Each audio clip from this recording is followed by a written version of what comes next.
Tonight, we're entering the world of Greek myth, where beauty could be a gift or a curse. This is the story of Narcissus, the boy who fell in love with a reflection, a youth so beautiful that even the nymphs wept when he passed, and yet so proud he could love no one but the face in the water. It's a story about vanity, loneliness, and the danger of seeing yourself too clearly. If this kind of storytelling helps you drift off, feel free to like the video and subscribe, but only if it truly brings you peace. And let me know in the comments where you're listening from, and what time it is right now. It's always strangely comforting to see who else is out there, falling asleep to the same quiet story. So, dim the lights, close your eyes, and let's begin with the boy who fell in love with a reflection. Let us begin, as the Greeks so often did, not with the hero, but with the world that shaped him. Imagine, if you will, a forest in ancient Boeotia, a region somewhere between myth and memory, where the trees whisper even when there's no wind, and every sound returns to you a little softer than before. This is the home of Echo, and like most things in Greek mythology, it is beautiful and slightly tragic. The Greeks, you see, were very fond of attaching divine causes to ordinary curiosities. If thunder rolled, it was Zeus being irritable. If flowers bloomed from stone, someone had clearly angered a god. And if your voice came back to you when you shouted into a cave, well, that must have been a nymph, cursed, lonely, and eternally repeating what she hears. Thus was born the story of Echo, a mountain nymph who, by all accounts, loved to talk. And not in a rude way. She simply had that social energy the ancients admired in symposiums, but frowned upon in women. Hera, wife of Zeus and goddess of suspicious wives everywhere, didn't appreciate Echo's chatter one bit. You see, Echo had the unfortunate habit of distracting Hera with long conversations while Zeus slipped away to conduct what historians would diplomatically call extracurricular activities. When Hera finally caught on, she delivered a punishment that fit the crime. She didn't take away Echo's beauty, nor her life, just her voice, or rather, her original voice. From that moment, Echo could only repeat the last words spoken to her, which must have made social gatherings rather awkward. Imagine being condemned to repeat people forever. The ancient Greeks found this poetic. Modern listeners might find it nightmarish. Now, the story of Echo belongs to an age when the natural world still held conversation with the divine. The Greeks didn't see forests as scenery. They saw them as sacred places, breathing, listening things. The oak belonged to Zeus, the laurel to Apollo, the cypress to Hades. Even rivers had personalities. So when they said Echo lived among the rocks and trees, it wasn't metaphorical. She was the soul of the sound itself, the resonance of the world. Every whisper, every footstep, every song, she gave it back. Changed slightly as memory does. If you close your eyes and imagine her voice, you can almost hear it, soft, repeating, fading. In that sense, Echo's story tells us more about how the Greeks understood the world than about any individual character. They believed that everything had a soul. A tree wasn't wood waiting to be cut. It was alive, inhabited by a dryad. A breeze wasn't just air. It was Boreas, the north wind, or Zephyrus, the west. And sound itself? That was Echo, the spirit of repetition, the eternal return. Now, somewhere between those ancient hills, there also lived a boy named Narcissus. But he doesn't enter our story just yet.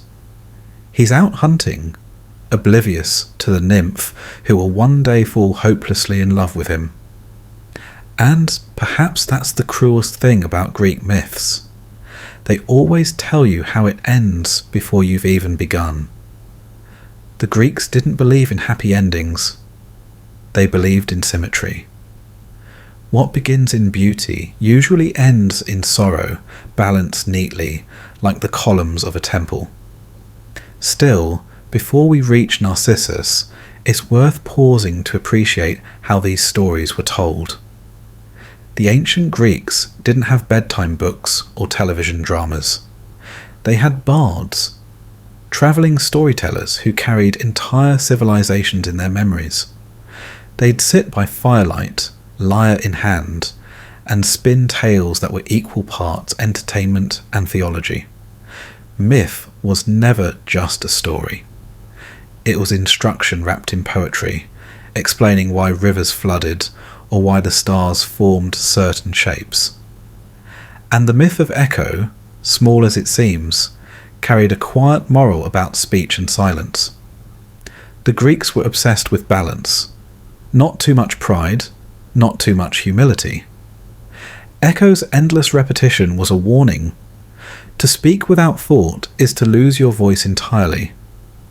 One imagines some weary parent in Athens using the tale to hush a chatty child. But Echo's tragedy is also deeply human. The Greeks, though they lived 2.5 millennia ago, understood loneliness in ways that still feel modern.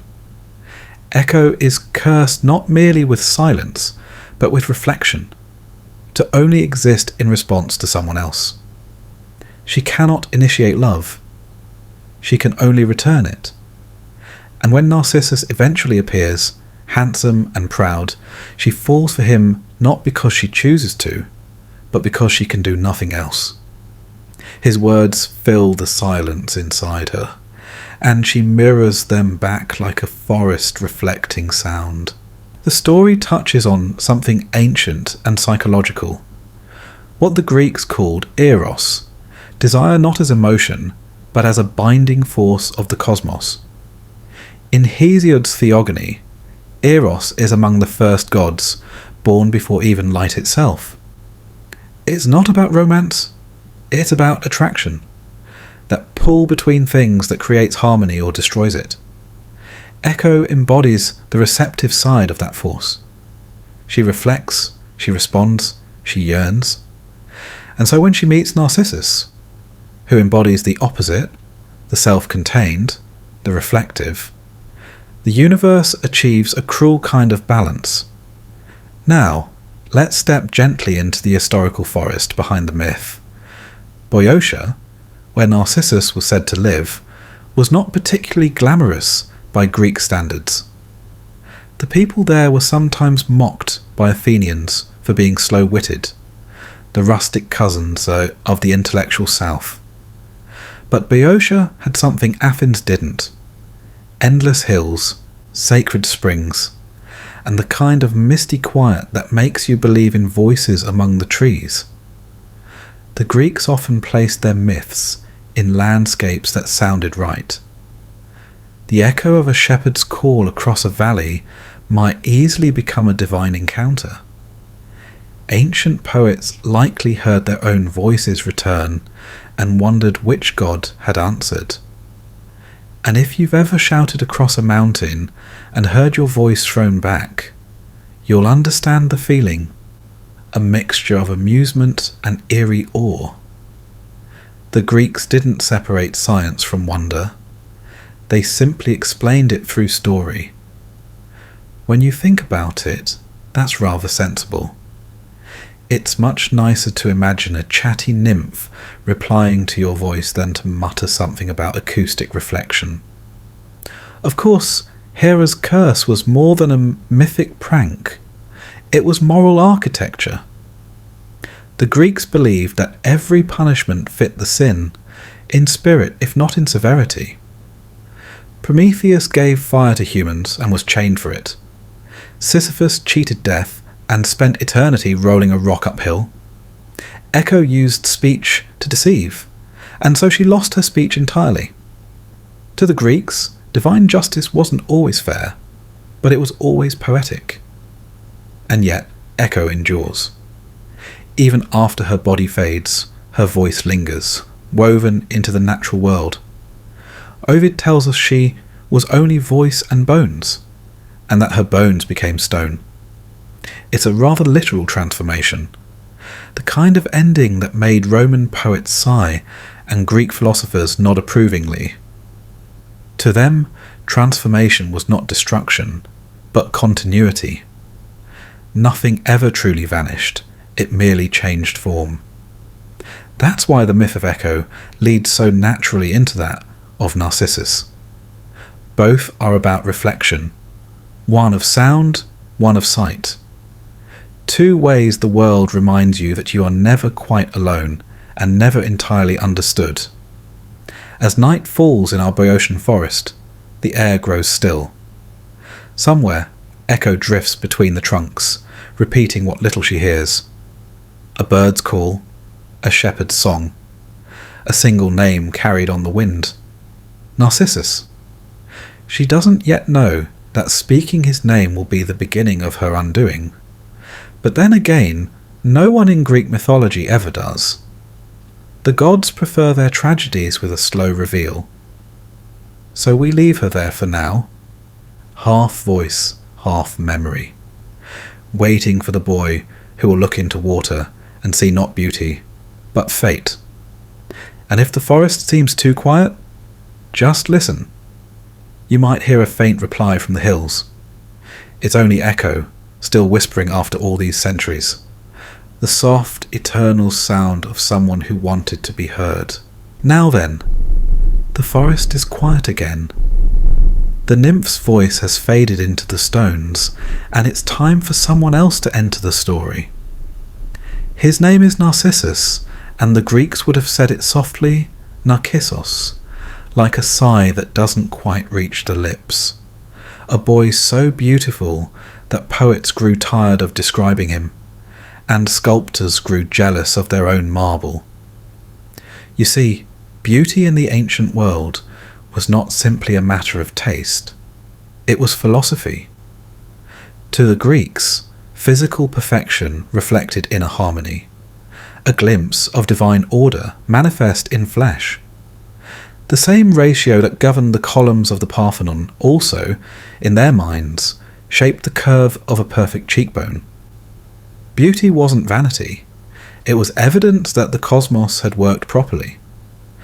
And so, Narcissus was seen not merely as handsome, but as a proof that the god still dabbled in craftsmanship. His mother, Liriope, had conceived him by a river god, as one does in Greek mythology. And when she asked the blind prophet Tiresias whether her child would live a long life, the old man gave a famously cryptic reply. He will, so long as he never knows himself. That's the kind of answer prophets specialized in. You might call it vague. The Greeks called it wisdom. Now, Narcissus grew up to be everything the poets promised.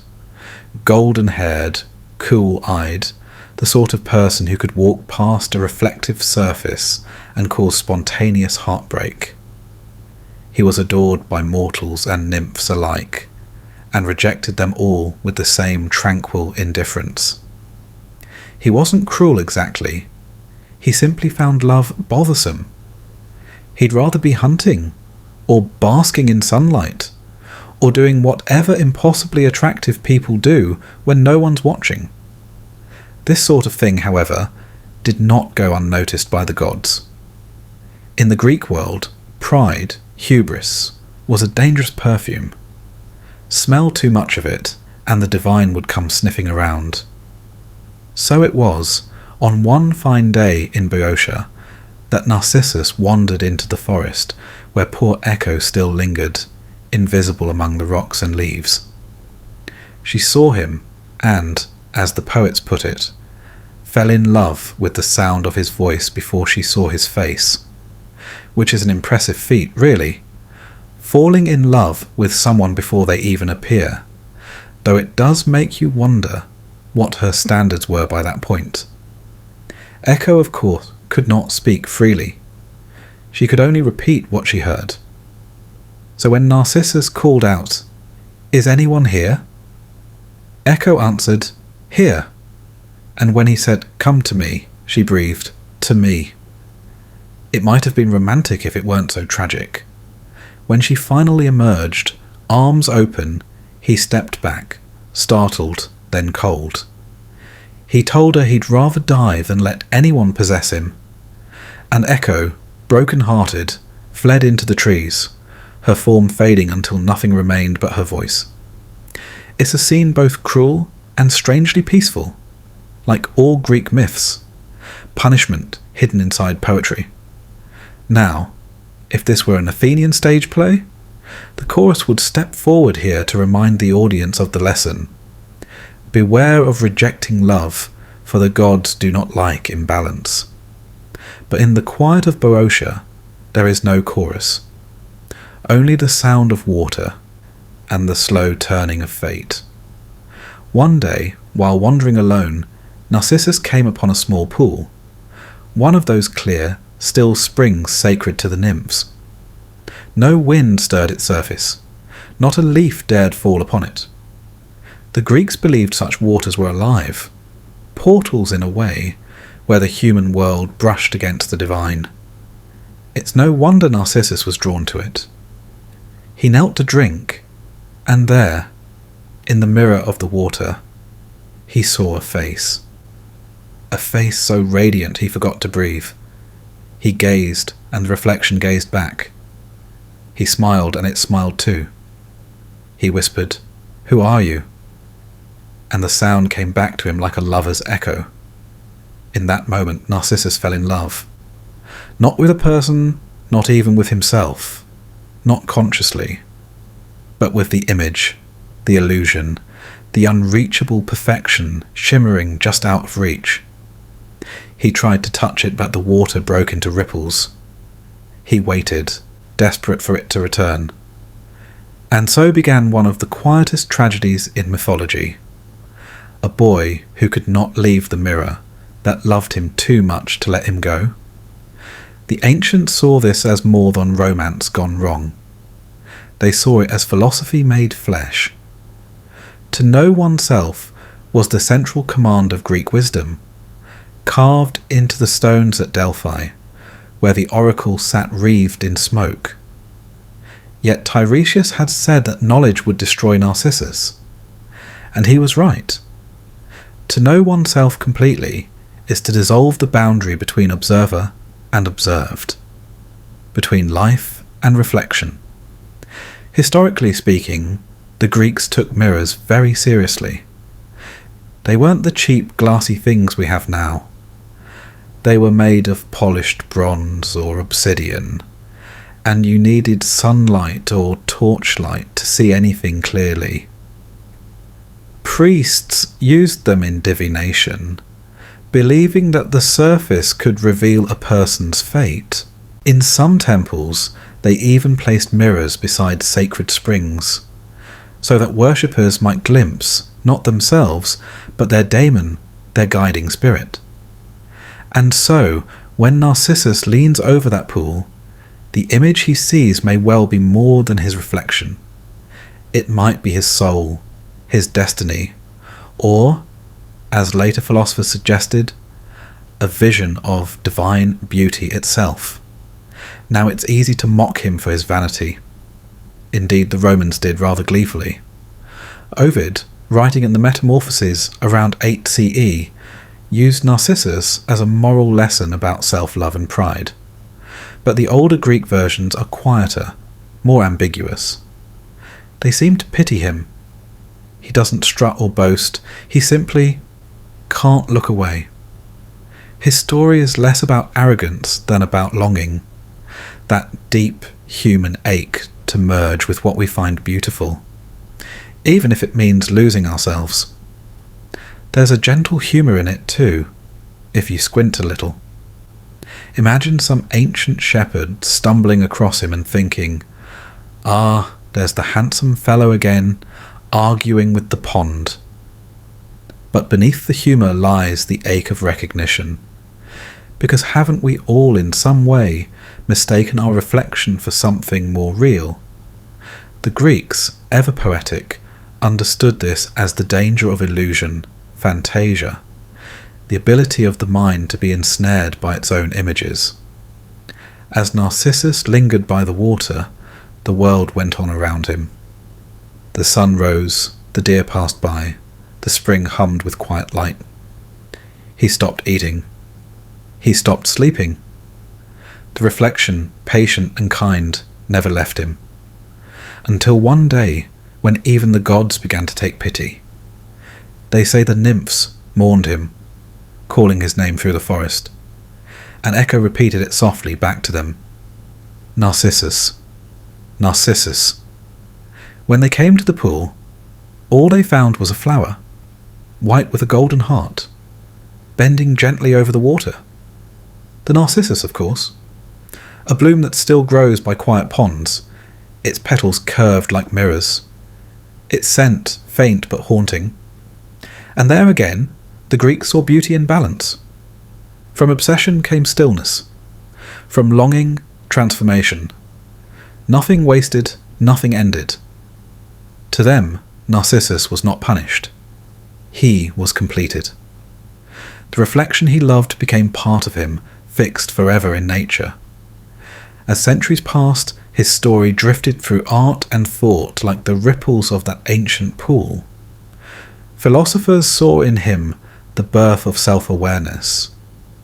Poets saw the loneliness of beauty. Psychologists, millennia later, borrowed his name to describe the peculiar human condition of loving one's image too much. But in its original telling, the myth is simpler, quieter. A boy, a pool, a still afternoon, and a world that hums softly with meaning. And if you listen carefully, perhaps too carefully, you might still hear the faintest echo of his sigh through the leaves. The Greeks would tell you that's not the wind. That's the sound of someone, somewhere, remembering what it's like to mistake reflection for reality. And somewhere nearby, the flower nods its head, gazing down at its own perfect image, never realizing that the beauty it adores was its own all along. By now, the forest has gone quiet. The boy has faded, the pool has stilled, and the echo has fallen to a whisper that even time has forgotten. Yet the story of Narcissus did not vanish with him. It simply changed shape, as all Greek stories do. They were never meant to end. They simply continued gently through memory. The ancient Greeks believed that nothing in nature was wasted. Every transformation had purpose.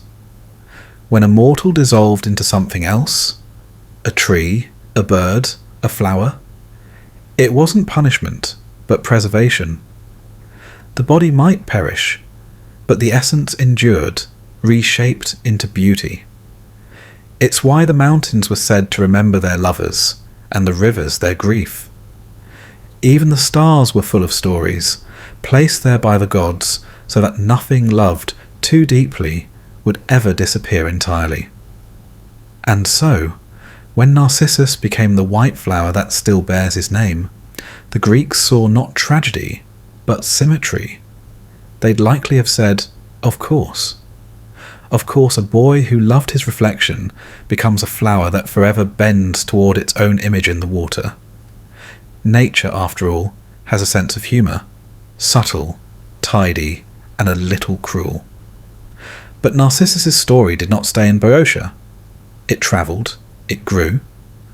The Romans took it up, and Ovid polished it into the haunting, melancholy shape we know today. He placed it within his Metamorphoses, that great encyclopedia of transformation, where gods and mortals alike are undone by love, pride, and beauty. Ovid, ever the dramatist, leaned into the moral, the danger of loving oneself too much. Yet even he, beneath the Roman flourish, wrote with pity. Narcissus, he said, was both the lover and the loved, seeker and sought. A paradox in human form. And really, the Greeks did adore a good paradox. Later generations would come to see in Narcissus a mirror of themselves. Renaissance painters made him pale and dreamy, gazing into the glassy water as though the whole world had shrunk to his reflection. The Romantics, much later, found him poetic, the symbol of self-absorption in an age of melancholy. Psychologists, of course, claimed him for their own, naming a whole condition after him, narcissism, and filling it with theories about vanity and self-obsession. But to the ancient Greeks, the idea of self was not a psychological puzzle. It was a philosophical question. How much can one love the image of perfection before it devours the person within? It's a question they asked again and again. You'll find it in the myths of Phaethon, who thought he could drive the sun, of Arachne, who thought she could weave better than a goddess, of Icarus, who thought the sky would hold him forever. Narcissus belongs to that lineage. Those who reached for what should be admired, not possessed. The Greeks called it hybris, and it always ended the same way. In silence, in transformation, in the cool balance of the universe restoring itself. Yet if you listen closely, there's something gentler beneath the lesson, a sigh of recognition. Because the Greeks also knew that beauty is dangerous precisely because it is irresistible. Even the gods fell for it. Zeus, Apollo, Aphrodite, all were undone again and again by the same shimmering pull that drew Narcissus to the water. Perhaps the real difference was that the gods could afford to recover. Mortals could not. There's a quiet sort of irony in the way Narcissus's pool became immortal while he did not. In some versions, they say the spring where he knelt was consecrated after his death, a sacred site where travellers could see visions if they gazed long enough. Water, you see, was always a kind of oracle in the ancient world. At Delphi, priests read reflections in bronze mirrors dipped into the Castalian spring. In Arcadia, a fountain dedicated to the goddess Nemesis was said to punish those who admired themselves in it too long, the liquid equivalent of poetic justice. And near Thespiae, where Narcissus was said to have lived, the springs still shimmer with mineral clarity, reflecting olive branches and sky, as though the myth never really ended, only grew quieter. When the Greeks imagined the afterlife, they saw it not as heaven or hell, but as gradations of quiet. The souls of heroes and poets drifted to the Elysian fields, a place of endless dusk and peace, where nothing hurt anymore and time moved like soft wind through tall grass. Lesser souls wandered the asphodel meadows, pale fields of forgetfulness, and those burdened by guilt or pride were sent to Tartarus, the deep pit of unlearning, where their stories played endlessly like old songs. If Narcissus had an afterlife, one imagines him somewhere between the two, not punished, not rewarded, simply reflected, sitting beside a still pool in the underworld, seeing his image in the waters of Lethe, and for the first time smiling at it without sorrow. Echo might be there too. Some storytellers like to think so. Her voice still wandering, softer now, no longer cursed, repeating not others' words but her own. After all, myths are rarely content to leave lovers unspoken. It's curious, though, how long his name endured. The flower itself was known to the Greeks as Narcissus, from which we get the word narcotic. It shares its root with narc, meaning numbness or sleep. Fitting, isn't it? A myth about a boy lulled into stillness by his own reflection ends with a flower whose scent induces drowsiness. The ancients found that poetic. You might find it rather convenient for bedtime. But there's something even deeper buried in that etymology. The way the Greeks tied beauty to stillness, to sleep, even to death. They saw in the motionless surface of water a mirror of the soul's final rest. To gaze upon it too long was to risk being drawn in, not drowned, but absorbed. In their art, mirrors were rarely just objects, they were thresholds. To look into one was to trespass gently into the divine. Even philosophers couldn't resist him. Plato, centuries after the poets, spoke of kaulon, beauty, as the human path toward understanding perfection. We fall in love with a beautiful face, he said, only to realize we are truly longing for the ideal of beauty itself, something that exists beyond flesh or time. Poor Narcissus simply got stuck halfway along that path, mistaking the reflection for the ideal. He reached the right truth by the wrong road, which, if you think about it, is something humans have been doing ever since. There's a quiet kind of mercy in how the story ends. No thunderbolts, no dramatic retribution, no screaming gods. Just water, light, and a slow fading into stillness. The Greeks, for all their dramatic tendencies, understood that not every tragedy needed noise. Some simply needed silence. The boy becomes a flower, the echo becomes air. The world keeps its symmetry. And so, even now, when you pass a calm pond on a windless day and see your own face staring back, still, calm, unblinking, you're seeing what the Greeks saw. A reminder that reflection is both knowledge and illusion. That beauty once noticed always costs something.